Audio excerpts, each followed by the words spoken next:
The stars looked different this far from Earth.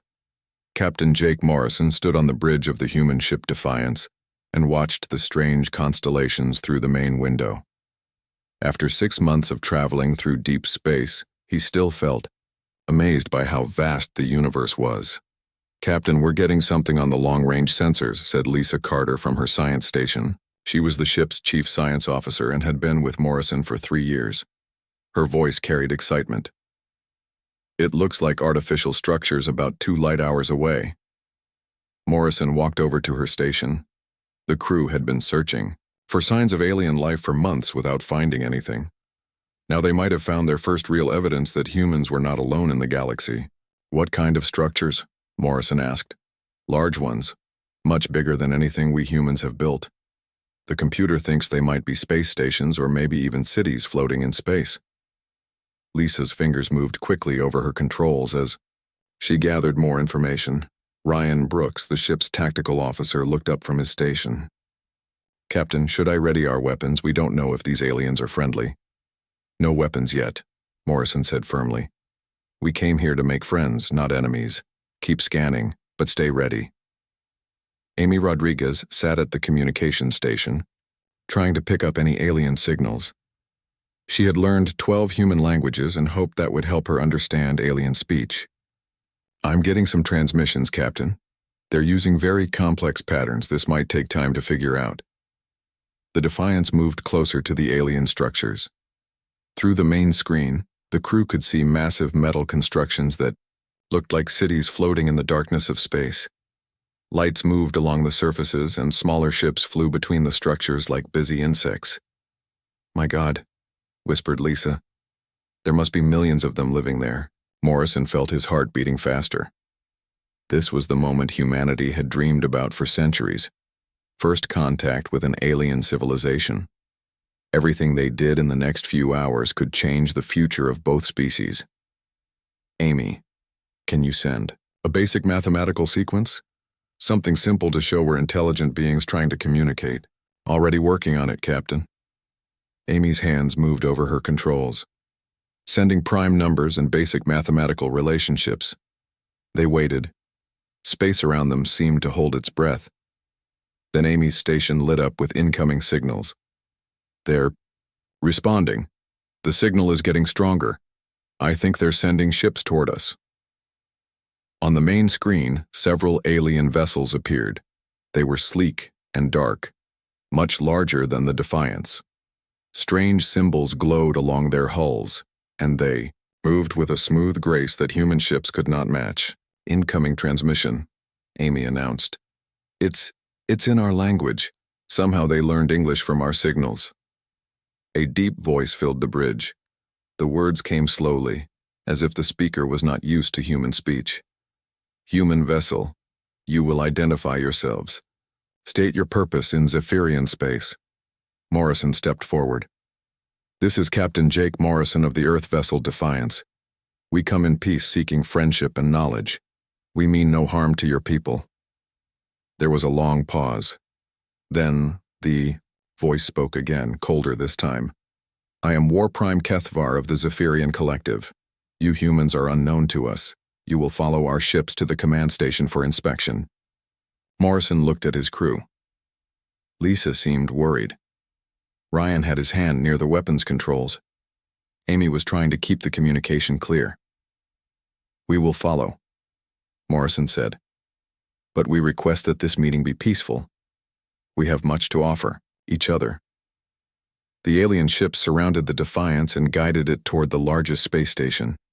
As they got closer, Morrison could see how advanced the Zephyrian technology was.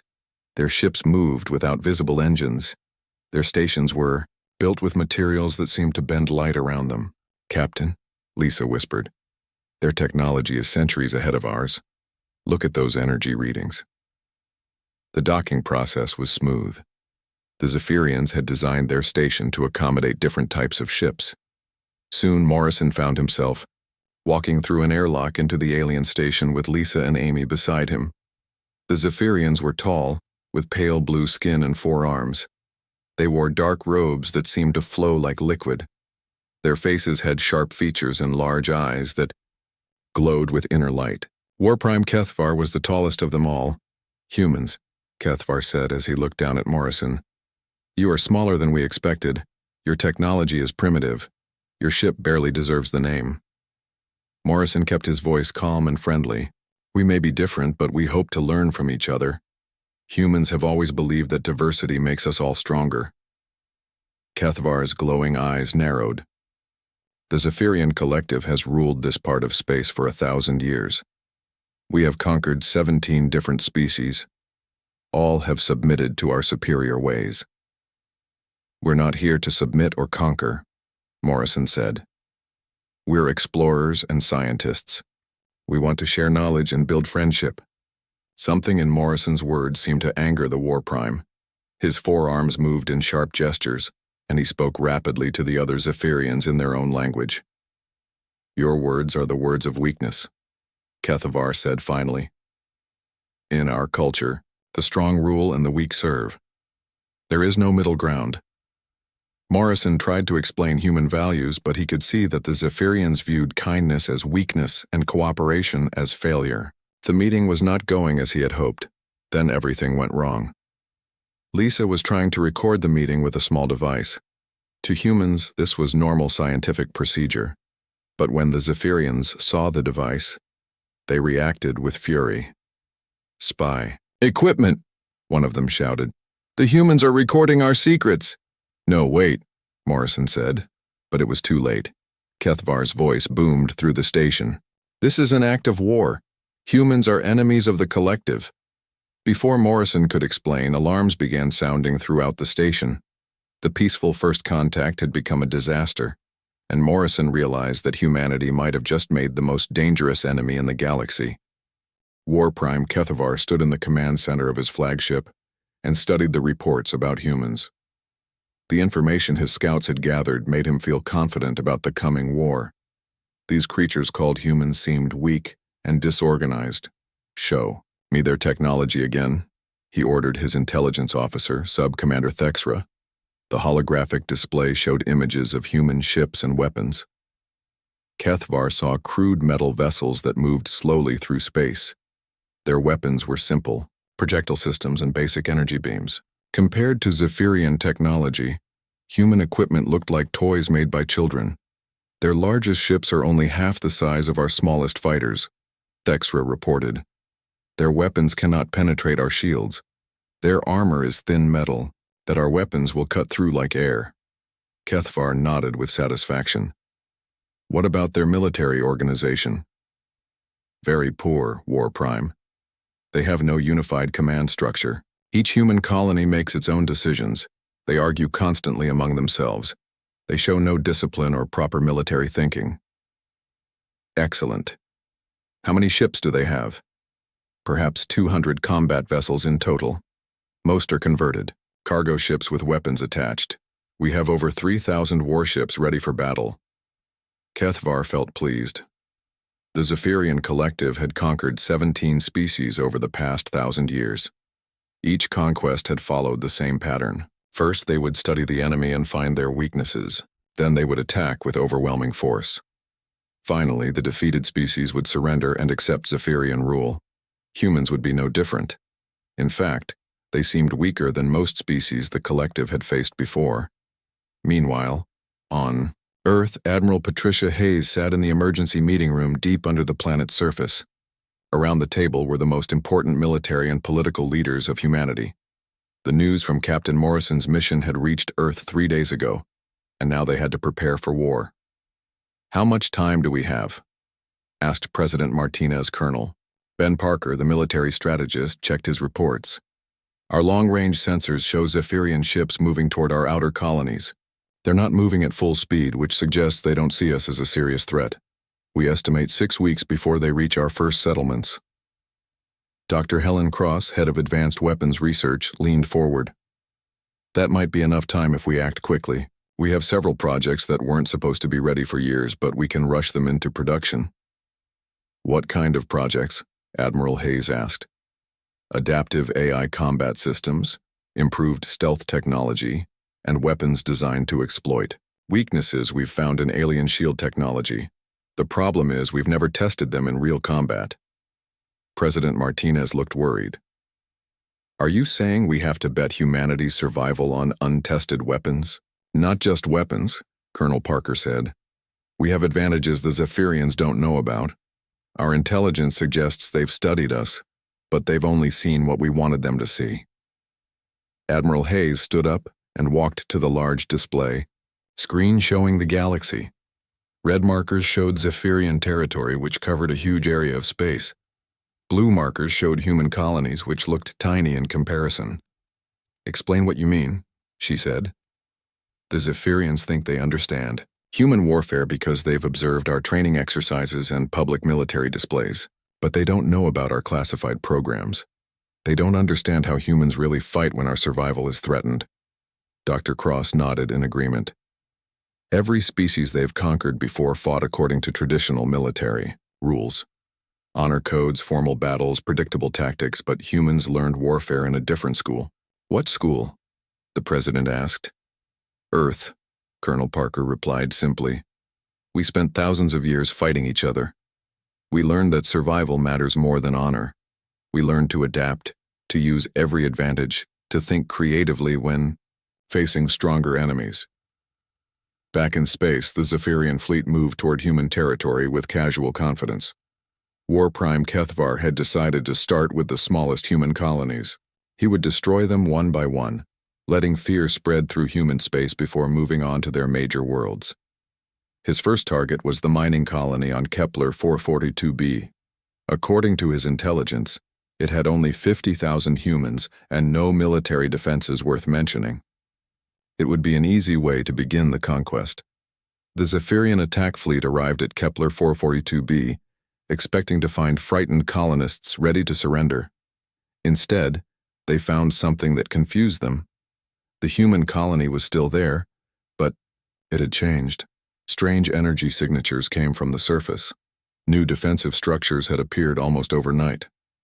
War Prime, reported his tactical officer, the humans have modified their colony. We're detecting weapon systems we don't recognize. Kethvar felt annoyed rather than worried. Impossible. Our intelligence shows they have no advanced weapons. Attack immediately. The Zephyrian ships moved forward, but the battle did not go as expected. Human weapons fired from hidden positions. The colonists had turned mining equipment into weapons. Cargo ships appeared from behind asteroids, moving in patterns that made no sense according to military doctrine. Most surprising of all, the humans fought with a desperation and creativity that shocked the Zephyrians. They used tactics that were considered dishonorable by collective standards. They attacked supply ships. They used the colony's industrial equipment as weapons. They even rammed damaged ships into Zephyrian vessels. After 6 hours of fighting, Kethvar had to retreat. He had lost 12 ships and damaged many others. The human colony was still intact.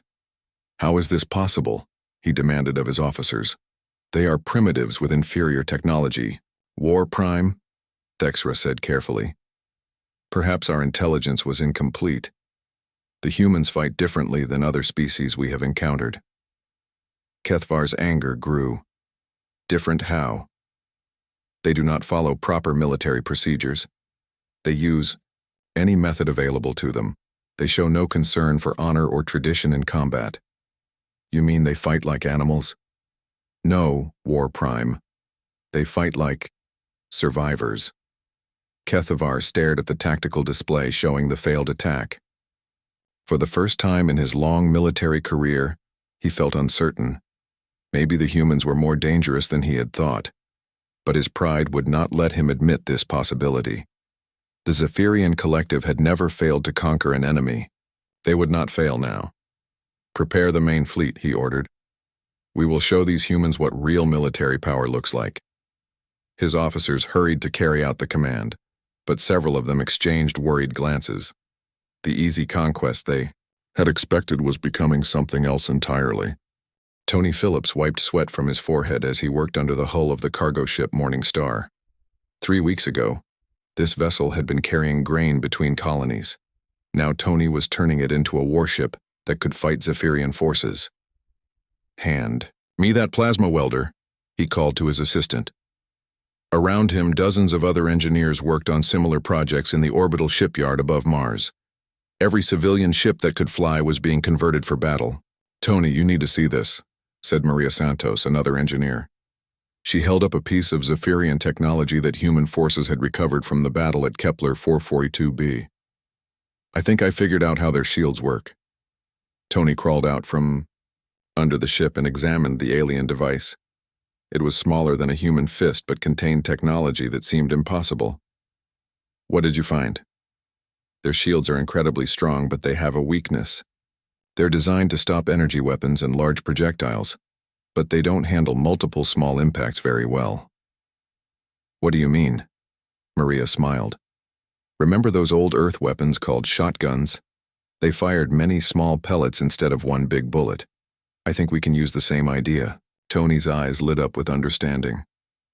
"Scatter shot weapons. Fire hundreds of small projectiles at once." "Exactly. Their shields can stop a missile, but they can't stop 1,000 small pieces of metal flying at high speed." Across the solar system, similar discoveries were happening. Human engineers and scientists were working around the clock to find ways to fight an enemy with superior technology. They couldn't match Zephyrian firepower, but they could find weaknesses to exploit. On the bridge of the converted cargo ship Iron Will, Captain Sarah Kim studied the tactical display. She had been a civilian pilot for 10 years before the war started. Now she commanded a squadron of 12 converted ships, all crewed by volunteers who had never fought in space before. "Captain," called her communications officer, "we're getting reports from Scout Group 7. Zephyrian forces are moving toward the Titan colony." Sarah felt her stomach tighten. Titan had 2 million colonists, including her own sister and her family. The Zephyrians had already destroyed 3 smaller colonies, and each attack had been more brutal than the last. "How long until they arrive?" 18 hours, Captain." Sarah looked at her crew. They were farmers, miners, teachers, and shopkeepers who had volunteered to fight. None of them were trained soldiers, but they all understood what would happen if the Zephyrians weren't stopped. "Set course for Titan," she ordered, "and send a message to all ships in the squadron. Tell them it's time to see if our new tactics work." Admiral Jake Morrison stood in the command center of the human fleet. After the disaster of first contact, he had been promoted and given command of humanity's defense forces. The weight of responsibility felt enormous. "Status report," he requested. Colonel Parker approached with a datapad. "We have 67 converted ships ready for combat. Another 100 are still being modified. Our new weapons are untested, but the simulations look promising." "What about the Zephyrian fleet?" "They're moving in 3 main groups. The largest is heading for Titan. The other 2 are attacking mining stations in the belt." Dr. Cross joined them. "Admiral, we've finished installing the new AI combat systems. They should give our ships a significant advantage in battle coordination." Morrison nodded. The AI systems were humanity's secret weapon. While Zephyrian ships were powerful, they relied on traditional command structures. Each ship waited for orders from above before acting. But human ships with AI assistance could think and react independently, working together like a flock of birds or a school of fish. "There's something else," Dr. Cross continued. "We've been monitoring Zephyrian communications. They still don't understand what they're fighting." "What do you mean?" "They keep referring to us as dishonorable and primitive. They think our tactics are signs of weakness rather than strength. They don't realize that humans have been preparing for this kind of war for our entire history." Morrison thought about human history. Thousands of years of warfare had taught his species hard lessons. They had learned that survival mattered more than pride. They had learned to use every advantage, no matter how small. They had learned to adapt quickly when facing stronger enemies. The Zephyrians had conquered 17 species, but those species had fought according to traditional rules. They had faced their enemies in honorable combat, ship against ship, following ancient codes of warfare. Humans had no such codes. They fought to win. The battle for Titan began at 800 hours. Zephyrian forces arrived expecting another easy victory. They found Captain Kim's squadron waiting for them. The human ships moved in ways that confused the Zephyrians. Instead of forming battle lines like proper warships, they scattered and attacked from multiple directions. They used the asteroid field around Titan as cover, appearing and disappearing like ghosts. "Fire scatter shot weapons," Sarah ordered. The Morningstar and its sister ships unleashed clouds of small projectiles. Zephyrian shields designed to stop missiles and energy beams couldn't handle the storm of tiny metal fragments. Several alien ships took damage as the projectiles punched through their defenses. "Impossible!" War Prime Kethvar shouted from his flagship. "How are primitive weapons penetrating our shields?" His tactical officer looked confused. "The humans are using multiple small projectiles instead of single large ones. Our shields are not designed for this type of attack." Kethvar felt anger rising in his chest. First the mining colony, now this. The humans were not fighting like a proper military force. They used tricks and deception instead of honest combat. "All ships concentrate fire on the largest human vessel," he ordered. But the human ships didn't stay still long enough to be targeted effectively. They moved constantly, using hit-and-run tactics that frustrated the Zephyrian gunners. When the aliens tried to pursue one ship, others would attack from behind. The battle lasted 4 hours. When it ended, the Zephyrians had lost 8 ships and damaged many others. The human squadron had lost only 2 vessels, and Titan remained safe. Kethvar stared at the tactical display in disbelief. His forces had superior technology, larger ships, and more firepower. Yet somehow these primitive humans had defeated him again. "War Prime," his intelligence officer reported. "We're receiving similar reports from the other battle groups. Human forces are using unexpected tactics everywhere. They're not fighting like any species we've encountered before." Kethvar realized that his easy conquest was becoming a real war, but his pride still would not let him admit that humans might be dangerous opponents. "Send for reinforcements," he ordered. "We will crush these insects with overwhelming force." But, as he gave the order, Kethvar felt something he had never experienced before in his long military career. For the first time, he was not certain of victory. The space around New Geneva looked like a graveyard of ships. Broken pieces of metal floated in the darkness, some still glowing from recent explosions. Admiral Jake Morrison stood on the bridge of his flagship Retribution and watched the final Zephyrian assault falling apart. War Prime Kethvar had brought his entire remaining fleet to this battle. Over 1,000 ships had attacked the human fortress world, expecting to crush human resistance once and for all. Instead, they had flown into the most carefully planned trap in military history. "Status report," Morrison requested. "Enemy fleet is down to 300 operational ships," reported his tactical officer. "They're trying to retreat, but our pursuit squadrons are cutting off their escape routes." Morrison nodded. The humans had learned much about Zephyrian tactics during the past 6 months of war. The aliens always attacked in the same patterns, always used the same formations, always followed the same rigid procedures. This predictability had become their weakness. On the bridge of his damaged flagship, War Prime Kethvar stared at the tactical display with growing horror. His mighty fleet was being destroyed by creatures he had dismissed as primitive animals. Ships that had conquered entire star systems were being picked apart by converted cargo vessels and mining ships. "How is this possible?" he demanded. "We have superior weapons, superior armor, superior everything." His surviving officers looked at each other with fear in their eyes. None of them wanted to tell their commander the truth, but the evidence was clear on every screen around them. "War Prime," his intelligence officer said carefully. "The humans fight differently than any species we have encountered. They do not follow standard military doctrine." "Explain." "They use deception, surprise attacks, and coordinated group tactics. Their ships work together like a single organism with many parts. Our ships wait for orders from command. Their ships think and act independently while still working toward the same goal." Kethvar felt rage building inside him. "You are saying they fight without honor, without proper military structure?" "Yes, War Prime. But their methods are very effective." The truth was even worse than his officers realized. The humans had spent months studying captured Zephyrian equipment and prisoners. They had learned how Zephyrian command systems worked, how their ships communicated, and how their officers thought.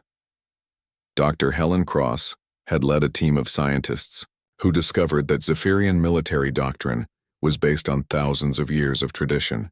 They never changed their tactics because change was considered dishonorable. They believed that superior technology and discipline would always defeat inferior opponents. But humans had no such traditions limiting their thinking. When they found that direct attacks didn't work, they tried indirect approaches. When energy weapons proved ineffective, they developed kinetic alternatives. When single ships were too weak, they coordinated dozens of vessels to work as one. Marine Commander Kate Sullivan led her troops through the corridors of a captured Zephyrian cruiser. The boarding action had been brutal, but her soldiers had adapted quickly to fighting in alien environments. "Clear the next section," she ordered over her radio. "Remember, these aliens have 4 arms, but they're not used to close combat. Stay mobile and use your training." The Zephyrians were excellent space warriors, but they had never faced human infantry tactics. Human soldiers had been trained in fighting techniques developed over centuries of warfare on Earth.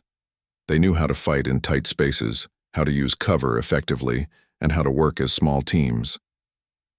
Kate's squad moved through the alien ship like shadows. The Zephyrians, used to formal battles with clear rules, had no idea how to respond to human guerrilla tactics. Back on the Retribution's bridge, Morrison received reports from across the battlefield. Human forces were winning on every front, but not because they had better weapons or stronger ships.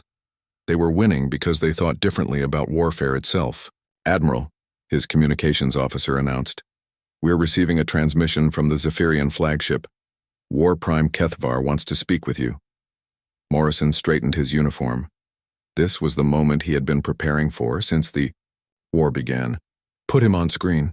The image of War Prime Kethvar appeared on the main display. The alien leader looked beaten and confused. His proud bearing was gone, replaced by something Morrison had never expected to see in a Zephyrian commander: uncertainty. "Human Admiral," Kethvar said, his voice tight with barely controlled emotion, "I demand to know how you have achieved this victory. Your species is primitive. Your technology is inferior. Your ships are converted civilian vessels. How have you defeated the mighty Zephyrian collective?" Morrison looked at the alien commander for a long moment before responding. He thought about all the human colonies that had been destroyed, all the innocent people who had died because the Zephyrians believed might made right. "You want to know how we won?" Morrison said, his voice growing stronger with each word. "You studied our ships and our weapons, but you never studied us. You thought you understood human warfare because you watched our training exercises and military parades." Kethvar's glowing eyes narrowed. "Your military displays showed weakness and disorder." "Those displays showed you what we wanted you to see," Morrison replied. "But you never saw what humans are really like when our survival is threatened. You never learned about our real history." "What history?" Morrison stepped closer to the screen. "We spent 10,000 years learning how to fight on a world where everything wanted to kill us. We fought ice ages, predators, diseases, and each other. We learned that survival requires adaptation, innovation, and the willingness to do whatever it takes to protect our people. That is not honorable warfare." "Honor?" Morrison's voice grew cold. "You attack civilian colonies and call it honorable. You demand surrender from people who never threatened you and call it proper military procedure. You want to know what real honor looks like?"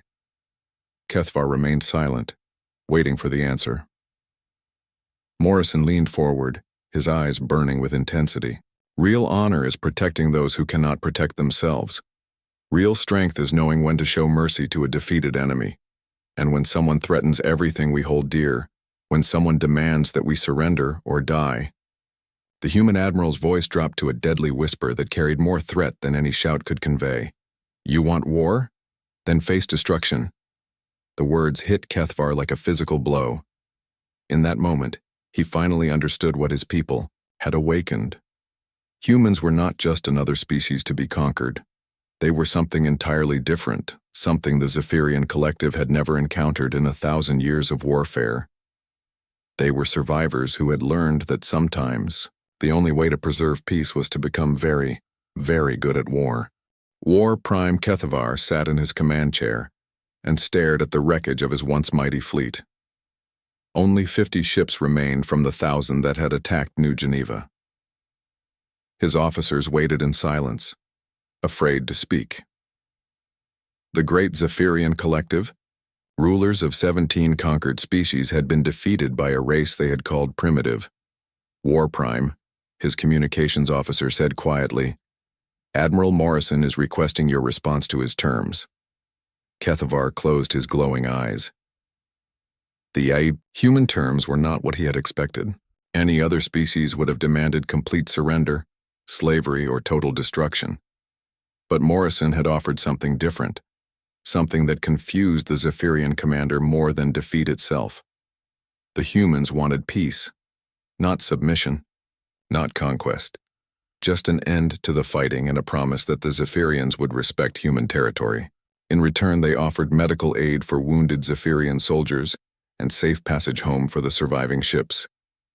They could destroy us completely, Kethavar said to his remaining officers. Why do they offer mercy? His intelligence officer, Sub-Commander Thexera, looked at her reports. War Prime, I have been studying human culture during the battle. I believe I understand their thinking. Explain. Humans do not fight for conquest or glory. They fight only for survival and protection. When the threat is removed, they prefer to build rather than destroy. Kethavar found this concept difficult to understand. In Zephyrian culture, victory meant domination. The strong ruled the weak. It had always been this way. Are you saying they fight so well because they do not enjoy fighting? Yes, War Prime. They are very good at war because they understand its true cost. They know that even victory brings suffering. On the bridge of the Retribution, Admiral Morrison waited for the Zephyrian response. His officers stood ready for any possibility. The aliens might choose to fight to the death rather than accept defeat, or they might try one final desperate attack. Admiral, Dr. Cross said, I'm monitoring Zephyrian communications. They're debating among themselves. Some want to continue fighting, but most seem to realize it's hopeless. Morrison nodded. He understood the alien commander's position. Kethavar had spent his entire life believing in Zephyrian superiority. Accepting defeat from humans must feel impossible. Sir, his communications officer announced, incoming transmission from the Zephyrian flagship. Put it through. Kethavar's image appeared on the screen. The alien leader looked older somehow, as if the battle had aged him years in a single day. Admiral Morrison, Kethavar said slowly, I accept your terms. The Zephyrian fleet will withdraw from human space and will not return. Morrison felt relief wash over him. The war was finally over, but he also felt something unexpected, sympathy for his defeated enemy. War Prime, Morrison said, I want you to understand something. Humans don't hate the Zephyrian people. We fought because you gave us no choice, but we take no pleasure in your defeat. Kethavar's forearms moved in a gesture Morrison had learned meant confusion. I do not understand. We are your enemies. We destroyed your colonies. We killed your people. Yes, you did, and we will not forget that. But revenge and justice are different things. We have defended ourselves and stopped your attacks. That is enough. Other species we have conquered begged for mercy when defeat came. You offer mercy when victory is yours. Why? Morrison thought carefully before answering. Because strength without wisdom is just destruction. Because today's enemy might become tomorrow's friend. And because... He paused. Because that's what it means to be human. The next few hours passed quietly as the Zephyrian ships prepared to leave. Human medical teams helped treat wounded aliens. Human engineers assisted with repairs to damaged Zephyrian vessels. The same humans who had fought desperately to survive now worked to help their former enemies return home safely. Captain Sarah Kim supervised the aid operations from her converted cargo ship. She watched human and Zephyrian crews working together, and felt amazed by how quickly attitudes could change. Captain, her communications officer called, we're getting a message from the Zephyrian cruiser Starforge. They want to thank our medical team personally. Sarah smiled. Perhaps this was how peace really began. not with treaties or ceremonies, but with small acts of kindness between former enemies.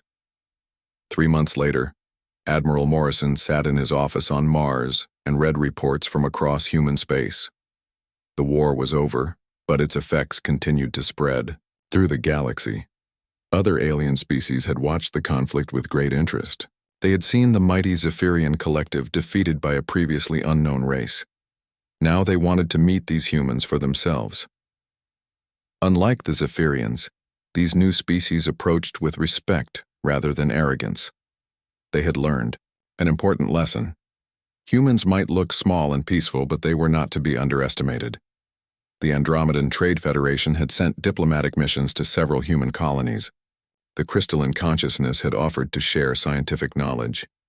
Even the mysterious Void Walkers had made contact, something they rarely did with any species.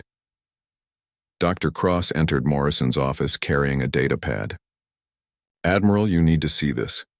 We're receiving applications from over 30 different species wanting to establish diplomatic relations." Morrison looked at the list with amazement. 6 months ago, humans had been alone in the galaxy. Now they were becoming the center of a new kind of interstellar community. "There's something else," Dr. Cross continued. "The Zephyrian Collective has sent an official ambassador. They want to establish trade agreements and cultural exchange programs." "Kethvar?" "No, someone new. A younger Zephyrian named Veltar who believes his people can learn from humans. Apparently, there's been a lot of debate in the collective about their old ways of thinking." Morrison smiled. Change was never easy, especially for a proud species, like the Zephyrians. But perhaps defeat had taught them something valuable about the difference between strength and wisdom. Later that day, Morrison stood on the observation deck of the space station and looked out at the stars. Human ships moved among vessels from a dozen different species. Alien diplomats walked through corridors alongside human scientists and engineers. Captain Jake Morrison, the explorer who had dreamed of peaceful first contact, had become Admiral. Morrison, the warrior who had saved his species from extinction, but now he was becoming something new again. A builder of the peace that would follow the war. The galaxy was a big place, full of wonders and dangers that humans had barely begun to discover.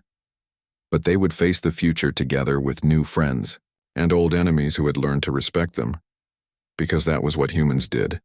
They survived, they adapted, and they never stopped hoping that tomorrow could be better than today.